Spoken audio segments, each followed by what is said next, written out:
This is good. Ben, my girlfriend is a big Milo fan who hates you. How do I fix her? First of all, have her watch a tape from Joe Rogan. You don't have to have her watch the him defending molesting people tape. But I mean, what I would say about Milo's shtick is that Milo is somebody who is very much driven by a desperate need for attention. I've been making very clear for years that I think that this leads him down some pretty dark roads into associations with some people who I think are very bad for conservatism. I don't think he has a thoroughgoing worldview other than just to be a troll and gain attention.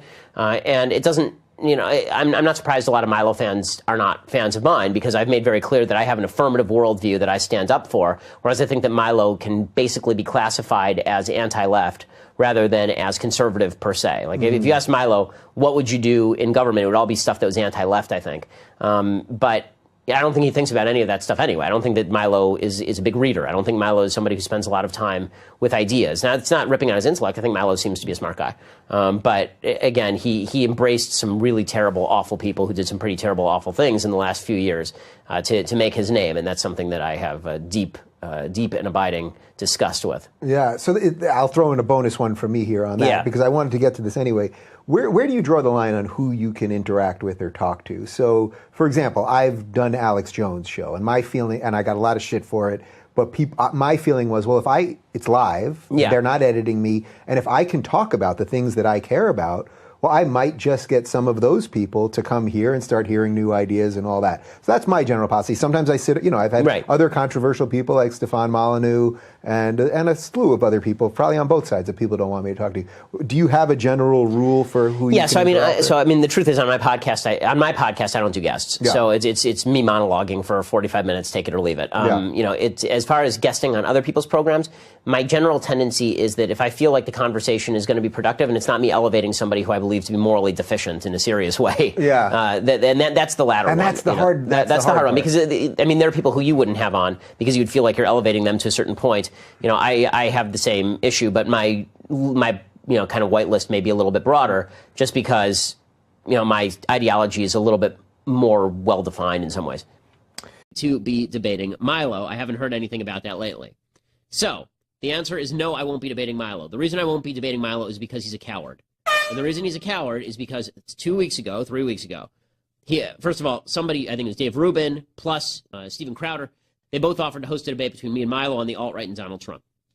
And Milo went totally silent. And then he blamed Breitbart News for telling him not to do it. A couple weeks later, he then said, fine, I'm willing to do it now. And he emailed me and he emailed Dave Rubin and he emailed all the people involved and he said, let's set this up. And within an hour, I had my assistant email back times, right? And he said within the next couple of weeks. No response. Nothing, right? He says, I'll get back to you. No response. For a week, for 2 weeks, for 3 weeks, right? And then I email him again, last week and a half ago, and I said, okay, well, I'm holding these dates open, and I'm not going to keep holding dates open, so are we doing this or not? No response. No response because he's chicken. Because he's chicken poop. Because he is a coward. He's a coward, he's an intellectual coward. It's very easy to go on campus and fight against Trigglypuff social justice warriors with an IQ of 7. It's really not difficult. And it's also really not difficult to lie to college students about what is good and true because they haven't studied the issues. It's also not difficult to gain attention by doing silly stunts. And they're fun. I watch them. They're fun. But when you do those things and you then spoon feed on top of it alt-right white nationalism and pander to some of the worst people on earth and encourage college students to do the same, it's really terrible. I don't have to reiterate my criticisms of Milo here. Suffice this to say, he's intellectually shallow. The offer's off the table. I don't waste my time holding dates open for my intellectual inferiors who are too cowardly to debate me, to initiate conversations, then blame me for backing out of the debate that they back out of because they have no stones. No, I'm gonna. You want to what?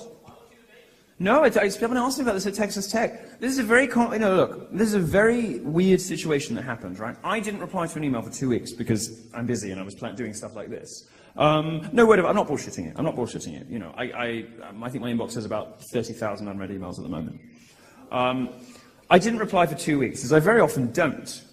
And then I hear that Ben has published a video saying I'm a chicken and I won't debate him, which I never said.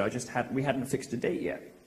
I wonder whether it's because he decided he didn't want to do it in the end or whatever, but the invitation is open. Bring it, Ben.